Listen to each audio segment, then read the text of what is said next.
So I'm embarrassed that I have a career. I talk about things like trust and cooperation, and there should be no demand for my work.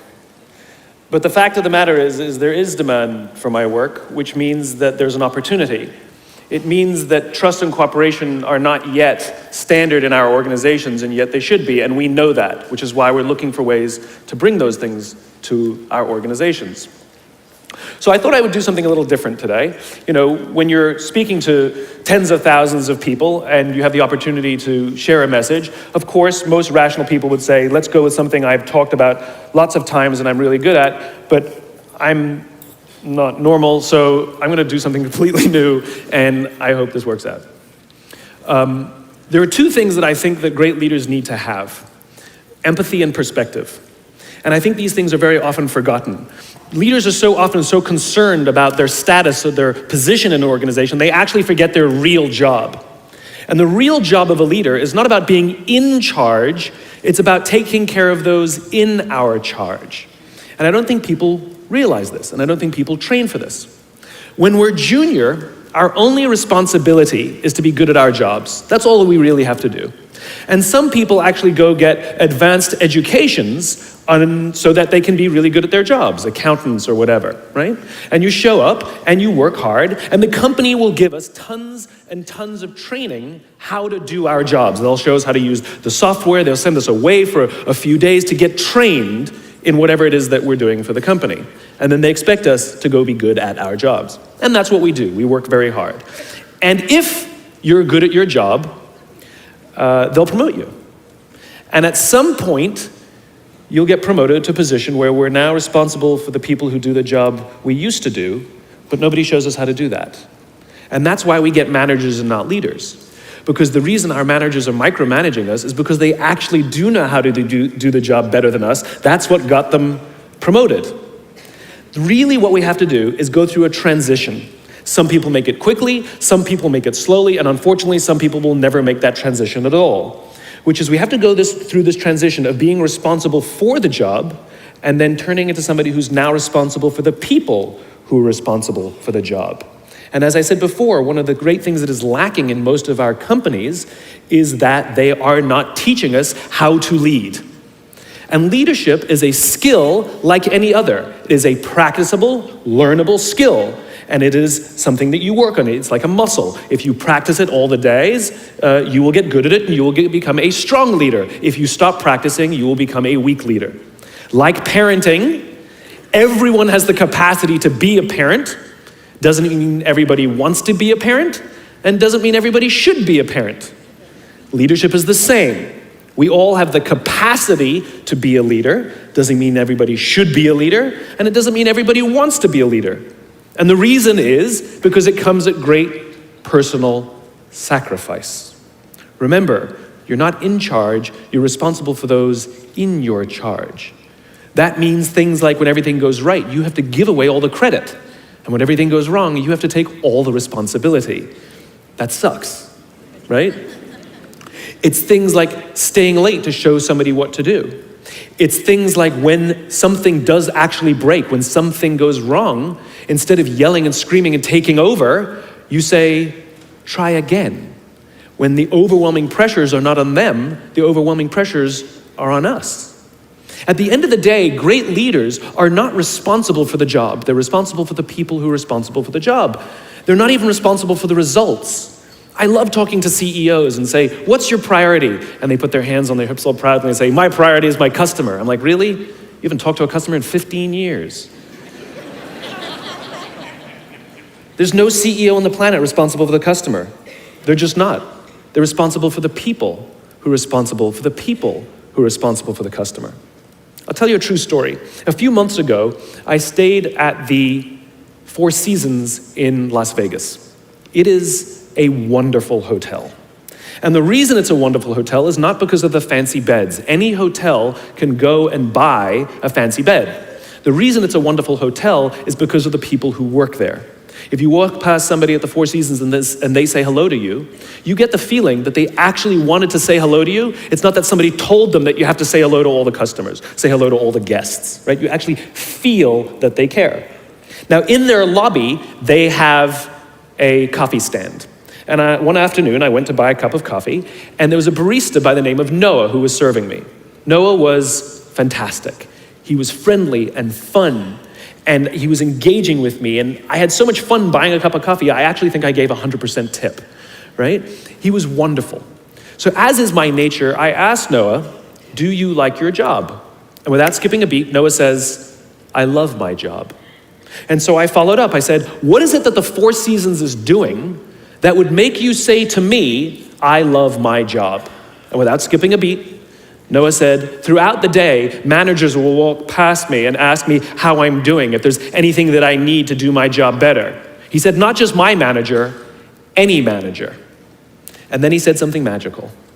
He says, I also work at Caesar's palace. And at Caesar's palace, the managers are trying to make sure we're doing everything right. They catch us when we do things wrong. He says, when I go to work there, I like to keep my head under the radar and just get through the day so I can get my paycheck.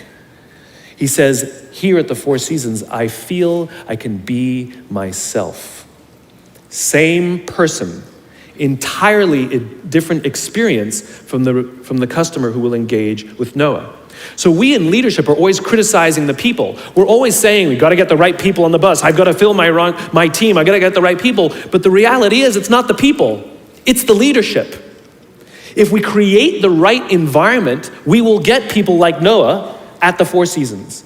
If we create the wrong environment, we will get people like Noah at Caesar's palace. It's not the people. And yet we're so quick to hire and fire. You can't hire and fire your children. If your kids are struggling, we don't say, you got to see at school, you're up for adoption. So why is it that when somebody has performance problems at work, why is it that our instinct is to say, you're out? We do not practice empathy. What does empathy look like? Here's the lack of empathy. This is normal in our business world. You walk into someone's office, someone walks into our office and says, your numbers have been down for the third quarter in a row. You have to pick up your numbers, otherwise I can't guarantee what the future will look like. How inspired do you think that person is to come to work the next day? Here's what empathy looks like. You walk into someone's office, someone walks into your office and says, your numbers are down for the third quarter in a row. Are you okay? I'm worried about you. What's going on? We all have performance issues. Maybe someone's kid is sick. Maybe they're having problems in their marriage. Maybe one of their parents is dying. We don't know what's going on in their lives. And of course it will affect performance at work. Empathy is being concerned about the human being, not just their output. And we have to practice empathy. And one of the groups that we are pretty bad at practicing empathy with is our young millennials. So let me show you what empathy looks like. Listening to understand, trying to understand someone's point of view and disposition. At 100% of the talks that I give or the meetings that I have, invariably, someone will raise their hand and ask about the millennial problem. Apparently, this young generation is unleadable. Apparently, they have confounded every single company in every single industry. And so now it's at the point where companies have given up and are now just asking millennials, what do you want? And so they say, we want free food and bean bags. And so now every company has free food and bean bags, and guess what? Nothing has changed. So what I thought I would do is show you what empathy looks like. How do we practice empathy with someone we don't understand? How do we practice empathy with an organization or a group that we're struggling with? Right? So we have to understand that it breaks down to four things. I've broken it down into parenting, technology, impatience, and environment. Let's talk about parenting first. Too many millennials have grown up subject to what has been described as a failed parenting strategy. Too many of them were told as they were growing up that they were special, that they can have whatever they want just because they want it. They got medals for coming in last. They got participation medals, right? And the science on this is already good. We know that it devalues the feeling that somebody who works hard and comes in first place, and it actually makes the person who comes in last embarrassed because they know they don't deserve it. So it actually makes them feel worse. It actually doesn't help. There are a lot of kids who got into honors classes not because they deserved it, but because their parents complained. And they got A's not because they earned them, but because the teachers didn't want to deal with the parents, right? Then those kids graduate and they start a job. And in an instant, they find out that they're not special, that you don't get anything just because you want it. You get nothing for coming in last, and your parents cannot help you get a promotion. And in an instant, their entire self-image is completely shattered. In an instant, the way they view themselves has completely changed, turned on its head. And so what you find is that there's an entire generation growing up with lower self-esteem than previous generations. Remember, they have grown up in an Instagram, Facebook, Snapchat world in which they are very, very good at putting filters on everything. They're very, very good at curating how they want to be seen. And we think they're full of confidence. They seem to have all the answers. They seem to be telling us what to do. At the end of the day, it's just not there. It's just not true. It's just not true. Their confidence is a lot weaker than before. They don't know where they're coming from. They don't know where they're going. They're unsure of themselves, and they lack the courage to ask. We say things like, my door is always open, assuming that they have the courage to walk through the door. Number one. Then we add in technology. There's a chemical in our body called dopamine. Dopamine is responsible for the feelings we get when we find something we're looking for or we accomplish something we set out to accomplish. You know that great feeling you get when you cross something off your to-do list, or when you win the game, when you hit the target, right? Win the client, get the promotion, whatever it is. That elation, find your keys.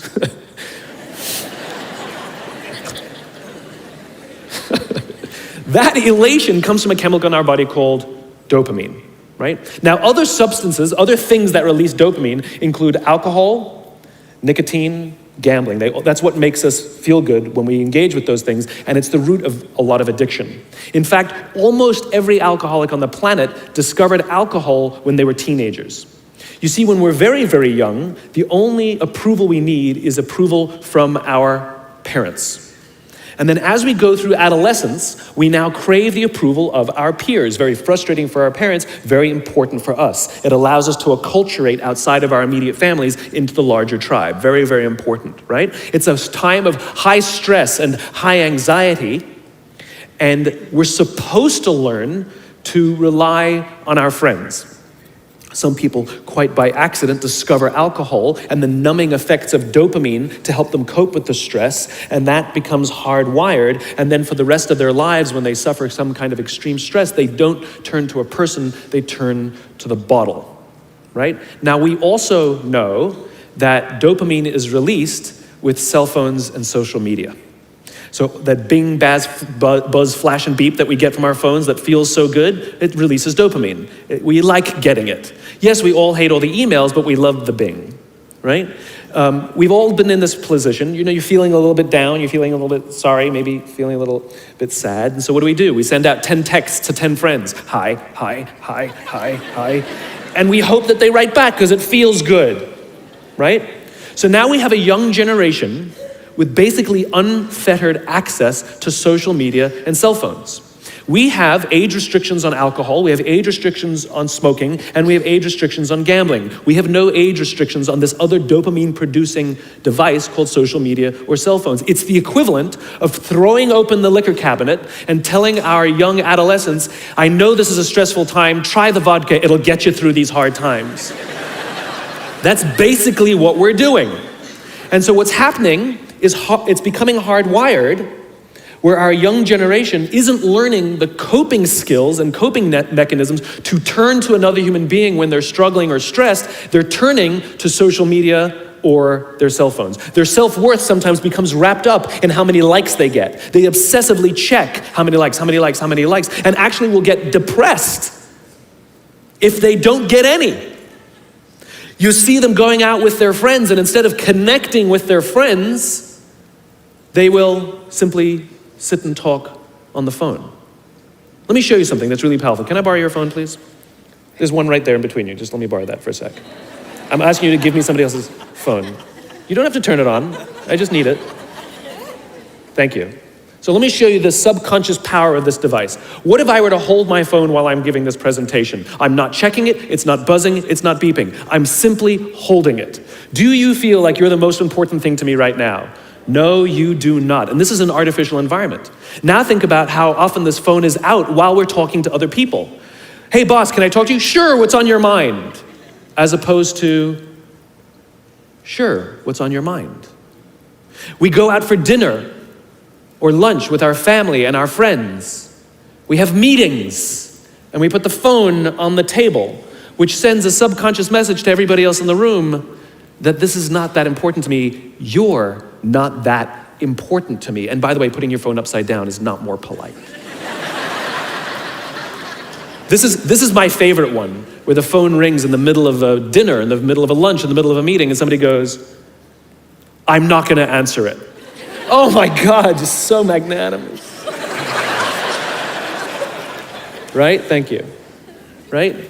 Put it away, keep it away, because what it does is it actually hurts our ability to relate to each other. Now you look at young kids these days, they're on them all the time. I don't blame them, it is addiction. We yell and scream at them, but it's like yelling and screaming at an alcoholic.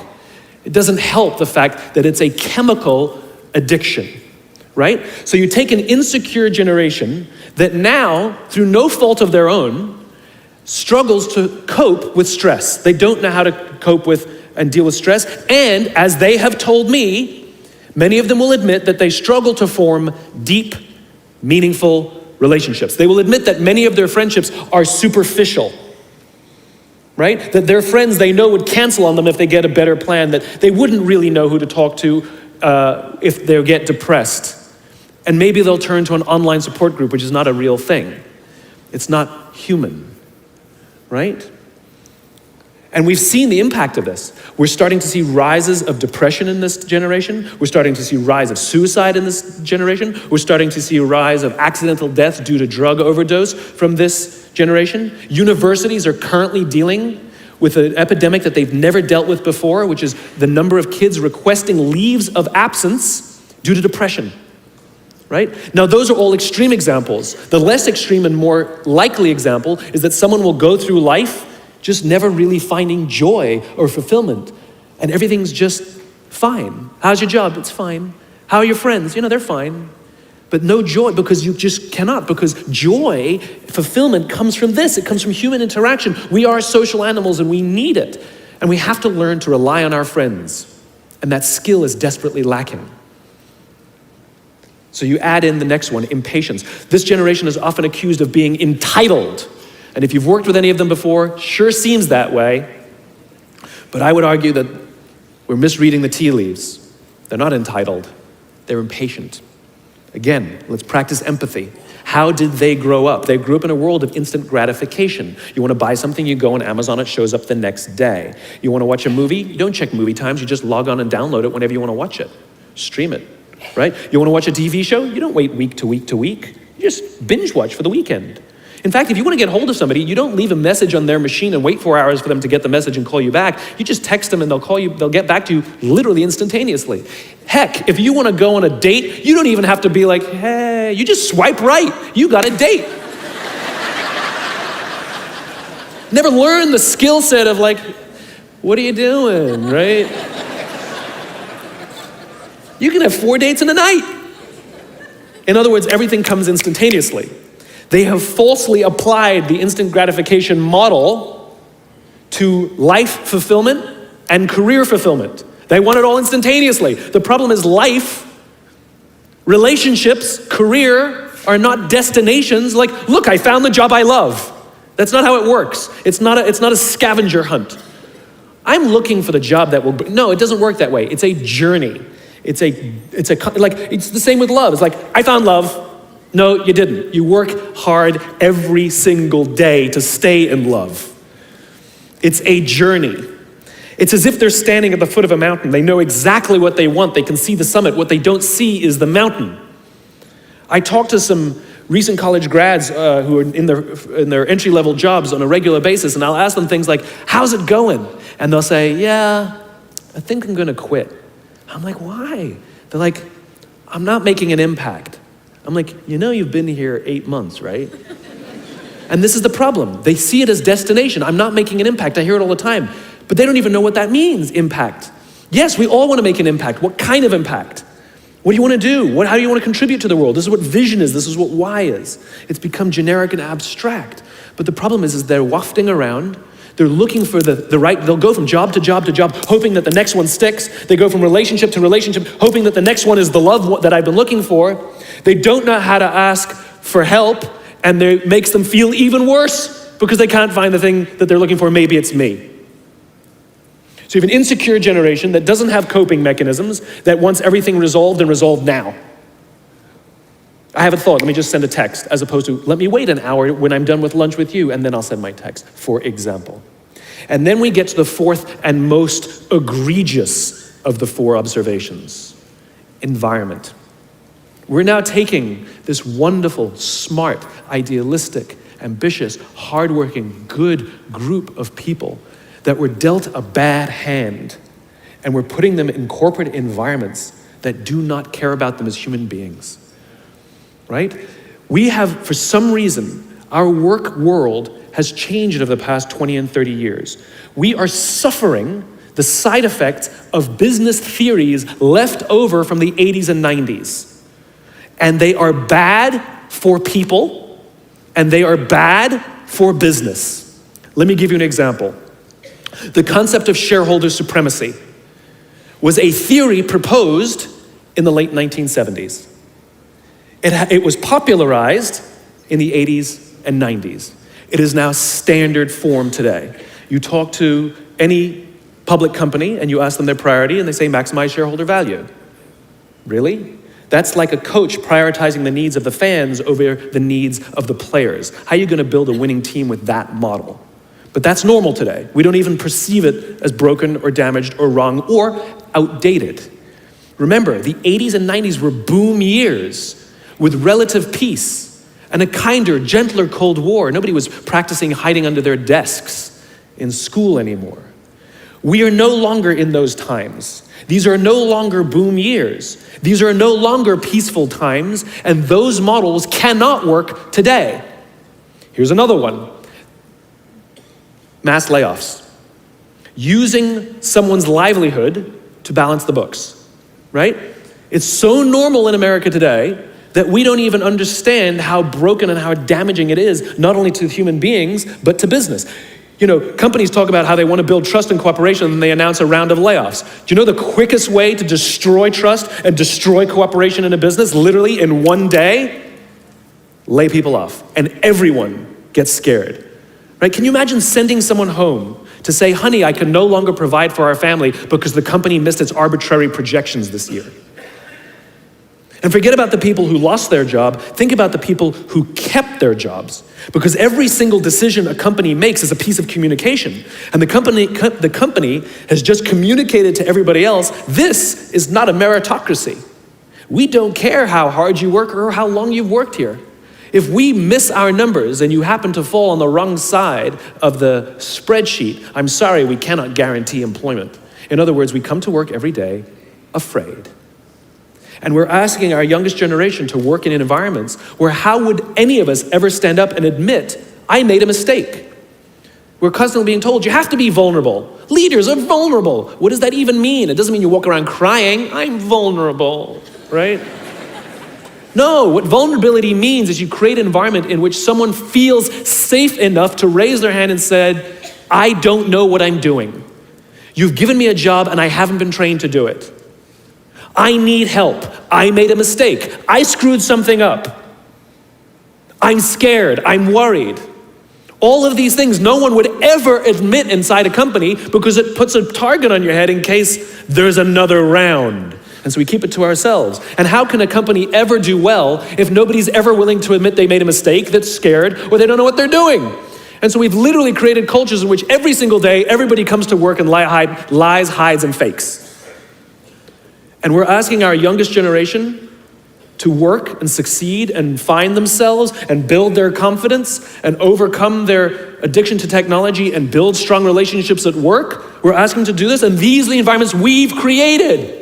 We keep saying to them, you're the future leaders. We're the leaders now. We're in control. What are we doing? This is what empathy means. It means if there's an entire generation struggling maybe it's not them. It's like, the only thing that the common factor in all my failed relationships? Me. Same thing. Well, we just can't get the right performance out of our people. Maybe it's you. Right? It's not a generation. It's not them. They're not difficult or hard to understand. They're human beings like the rest of us, trying to find their way, trying to work in a place where they feel that someone cares about them as a human being. By the way, that's what we all want. In other words, it's not even generational. It's all of us. This is the practice of empathy, that if we're struggling to communicate to someone, if we're struggling to help someone be at their natural best, I'm tired of people saying to me, how do I get the best out of my people? Really, that's what you want? They're like a towel, you just wring them. How can I get the most out of them? No, how do I help my people be at their natural best? Right? We're not asking these questions. We are not practicing empathy. We have to start by practicing empathy and relate to what they may be going through. And it will profoundly change the decisions we make. It will profoundly change the way we see the world. Someone's driving to work, you're driving to work, and someone wants to cut into your lane. What do? Do you pull your car up, or do you let them in? Most of us pull our cars up and go like this. You wait your turn. Now let's practice empathy. I don't know, maybe they've been out of work for 6 months. Maybe they had trouble getting the kids out to school this morning and now they're running late for a really important interview and they just have to get to this interview and they're gonna cut into our lane. Or maybe they're just a bastard, I don't know. But that's the point. We don't know. We don't know. And the practice of empathy will say, I'll let them in and I'll arrive to work 1 car length late. Right? We don't always have to be right. We don't always have to be in charge. We don't always have to be the one who succeeds. It's not about winning or losing. And that's where I go to the second point. After empathy comes perspective, where it's not about winning or losing. In game theory, there are 2 kinds of games. There are finite games and there are infinite games. And this is how you're going to change your perspective. Right? A finite game is defined as known players, fixed rules, and an agreed upon objective. Baseball, for example. We know the rules, we all agree to the rules, and whoever has more runs at the end of 9 innings is the winner, and the game is over. No one ever says, if we can just play 2 more innings, I know we can come back. It doesn't work that way. The game is over, right? That's a finite game. Then you have an infinite game. Infinite games are defined as known and unknown players. The rules are changeable, and the objective is to keep the game in play, to perpetuate the game. When you pit a finite player versus a finite player, the system is stable. Baseball is stable, right? When you pit an infinite player versus an infinite player, the system is also stable. Like the Cold War, for example, because there cannot be a winner and a loser. There are no winners and losers in an infinite game, right? It doesn't exist. And because there are no winners or losers, what ends up happening in the infinite contest is players drop out when they run out of the will or the resources to play. But there's no winners or losers. Problems arise when you pit a finite player versus an infinite player, because a finite player is playing to win, and an infinite player is playing to keep the game going. Right? This is what happened to us in Vietnam. We were playing to win, and the Vietnamese were fighting for their lives. We were the ones who got stuck in quagmire. This is the Soviet Union and Afghanistan. They were trying to beat the Mujahideen, and the Mujahideen would fight for as long as is necessary. Quagmire. Now let's look at business. The game of business has pre-existed or has existed long before every single company that exists on this planet today. And it will outlast every single company that exists on this planet today. There's no winning the game of business. And the reason is because we haven't agreed to the rules. I get such a kick out of this. You realize how many companies actually don't know the game they're in, right? Listen to the language that the companies use. We're trying to beat our competition. We're trying to be number 1. Did you know that we were ranked number 1? Look at the listing. Based on what criteria? Revenues, profits, market share, square footage, number of employees. Based on what time frame? A quarter, a year, 5 years, 10 years, 20 years, 50 years, 100 years? I haven't agreed to those standards. How can you declare yourself the winner? How can you declare yourself number one where no one else in the game has agreed to the rules? It's arbitrary. There is no winning because there's no end. In other words, companies are playing finite games. Listen to their language. They're trying to beat their competition. What does that even mean? It's the leaders in the companies that understand the game that they're in and organize their resources and their decision-making around the infinite contest that outlast and frustrate their competition. All the companies that we refer to as the exceptions, Southwest Airlines, Apple Computers, Harley Davidson, they're the exception. No, they're playing the infinite contest. They frustrate their competition, is what happens. That's what happens, because they're not playing to win. Jim Senegal, the founder of Costco, which is the only real company that gives Walmart a run for its money, he says public companies are looking to succeed for the quarter. He says, we're looking for the next 50 years. You can hear him. He's playing the infinite contest. I spoke at a leadership summit for Microsoft. I also spoke at a leadership summit for Apple. Now, at the Microsoft summit, I would say 70% of the executives, and this was under the Steve Ballmer days, I would say about 70% of the executives spent about 70% of their presentations talking about how to beat Apple. At the Apple summit, 100% of the executives spent 100% of their presentations talking about how to help teachers teach and how to help students learn. One was obsessed with their competition, the other one was obsessed with where they're going. So at the end of my presentation at Microsoft, they gave me a gift. They gave me the new Zune, which was the competitor to the iPod Touch when it was a thing, right? And I have to tell you, this piece of technology was spectacular. It was beautiful. The user interface was incredible. The design was amazing. It was intuitive. It was one of the most beautiful, elegant pieces of technology I'd ever seen, right? Now, it didn't work with iTunes, which is an entirely different problem. I couldn't use it. But that's something else. I'm sitting in the back of a taxi with a senior Apple executive, sort of employee number 12 kind of guy, and I decide to stir the pot. And I turn to him and I say, you know, I spoke at a Microsoft summit, and they gave me their new Zune, and I have to tell you, it is so much better than your iPod Touch. And he turned to me and said, I have no doubt. Conversation over.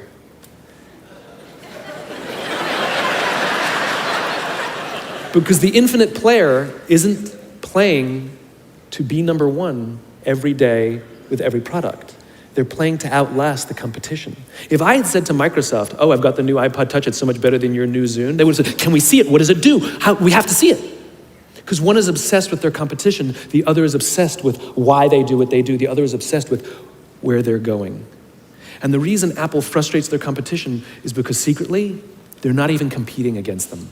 They're competing against themselves. And they understand that sometimes you're a little bit ahead, and sometimes you're a little bit behind. And sometimes your product is better, and sometimes you're not.